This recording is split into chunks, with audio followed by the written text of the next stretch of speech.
என்னுடைய கண்ணிலிருந்து வர்ற தண்ணி உங்களுடைய வாழ்க்கையில வெற்றியை கொடுக்கும். பிறருக்காக சொல்லுகிற தண்ணி மிகப்பெரிய வெற்றியை கொடுக்கும். நாங்கள் தான் இருக்கோம்.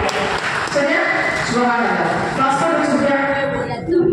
பாஸ்போர்ட் எடுத்து நம்ம போறோம். சரியா? மக்காவுக்கு போய் ரசூலுல்லாஹின் தேசத்துல போய் பேசுறோம். ரசூலுல்லாஹின் தேசத்துல நம்ம போய் பேசுறோம். சரியா? அங்க சொல்லு. அப்புறம் சொல்லு. ஆமீன். ஆமீன். ஒரு உற்சாகமான கருத்துக்கள் உங்களுக்கு.